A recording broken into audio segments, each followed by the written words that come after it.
Polemik rumah tangga pedangdut Nita Thalia dengan suaminya Nurdin Ruditya bergulir bak bola panas dan terus menjadi perbincangan hangat publik saat ini. 20 tahun hidup berdampingan sebagai suami istri, rumah tangga Nita Thalia dan Nurdin memang jauh dari kabar miring. Namun sayang, rumah tangga yang dibina selama 20 tahun lamanya itu harus berakhir begitu saja.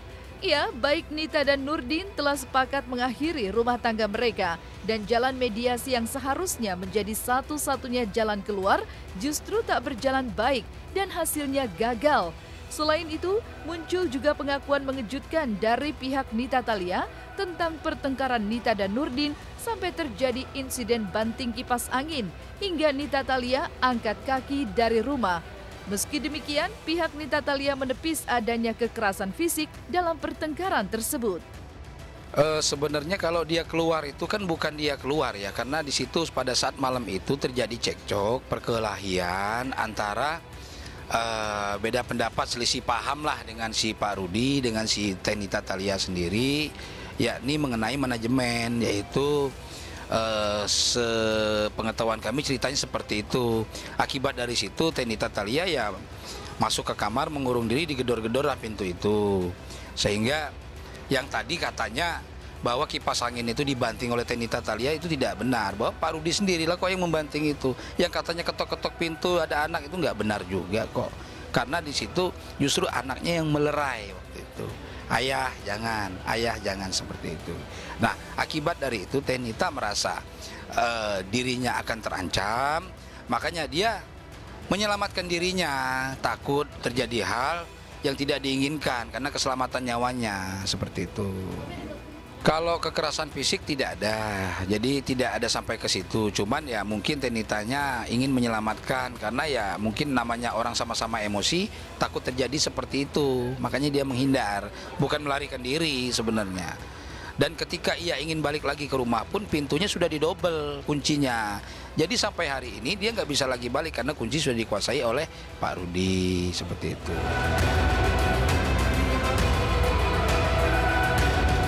Saya menggugat suami saya karena kita memang sudah tidak ada kecocokan lagi.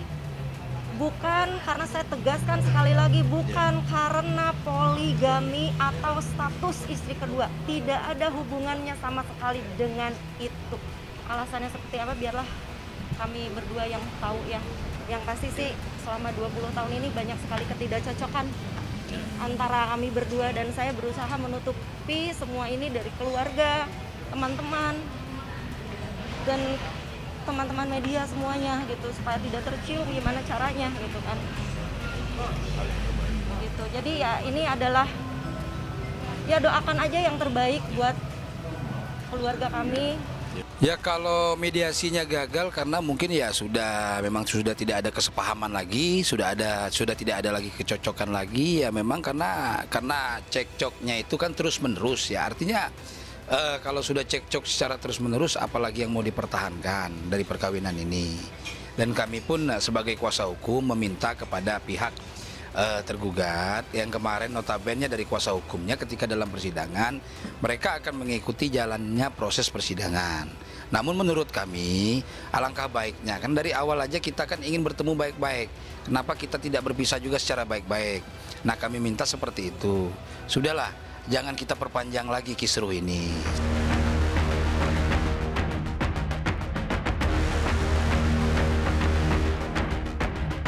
Gonjang-ganjing rumah tangga Nurdin Ruditya dengan istri keduanya Nita Thalia turut serta menyeret nama Atin, istri pertama Nurdin.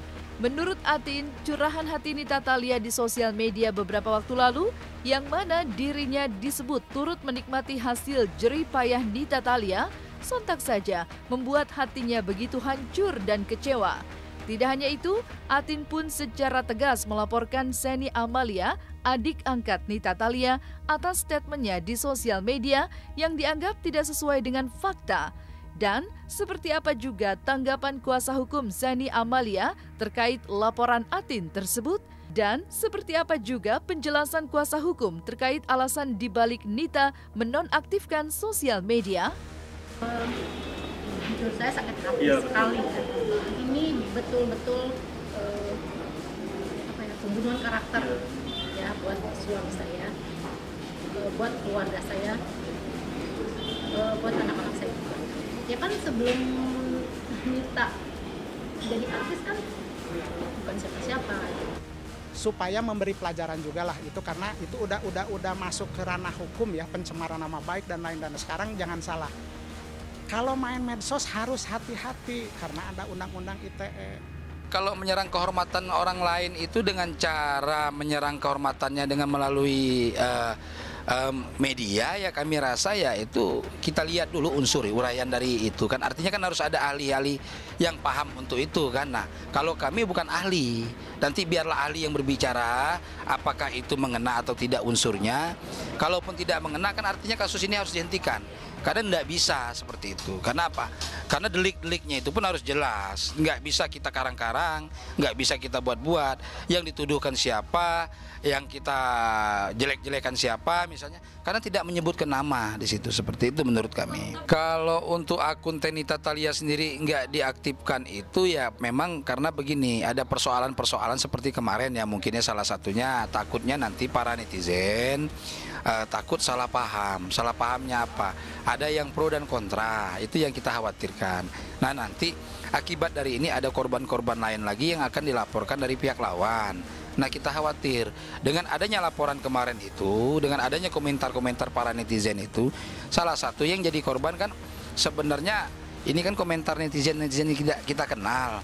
Nah akhirnya karena biasnya itu adik angkatnya Tenita Thalia sendiri pun angkat bicara membenarkan itu. Nah takutnya nanti biasanya seperti itu. Makanya untuk sementara Instagramnya Tenita Thalia itu diistirahatkan, bukan tidak diaktifkan lagi, diistirahatkan sementara waktu.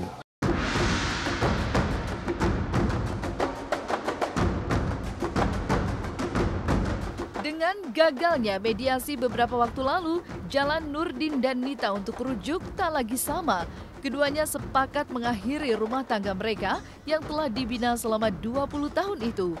Dan terkait hak asuh anak, Nita Thalia berharap hak asuh anak jatuh ke tangannya sesuai dengan perlindungan anak.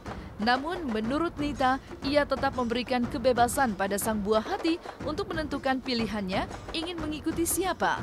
Kalau barang nggak ada yang dibawa sih sampai hari ini, Tenita masih di rumah itu ya. Sebenarnya itu kan menjadi hak bersama dan itu kan hak Tenita Thalia juga sebenarnya. Kalaupun namanya rumah, namanya mobil, namanya harta juga kan masih menjadi hak bersama sebenarnya seperti itu. Kalau mengenai hak asuh anak ya sebenarnya kan hak asuh anak ini kan diatur dalam Undang-Undang Perlindungan Anak ya. Yang namanya anak itu kan jelas sekali diatur. Hak asuh anak itu ada pada ibunya kalau dalam aturan undang-undang kan, sedangkan hak perwalian ada pada bapaknya. Artinya begini, setiap anak bebas memilih apakah dia mau ke mamanya, apakah dia mau ke bapaknya, itu sah-sah saja. Karena anak kan sudah dewasa, dia bisa memilih mana yang baik, mana yang buruk menurut dia. Tapi sekarang ya anak merasa nyaman di mamanya, ya silakan saja. Artinya dalam hal ini Pak Rudi pun nggak boleh keberatan, karena anak juga punya hak, punya Undang-Undang Perlindungan Anak seperti saya sampaikan tadi. Ya, kalau masalah hak anak, Tenitanya menyerahkan kepada anaknya sendiri, yakni apakah mau ikut bapak, apakah mau ikut mamanya. Tenita sendiri itu welcome aja seperti itu.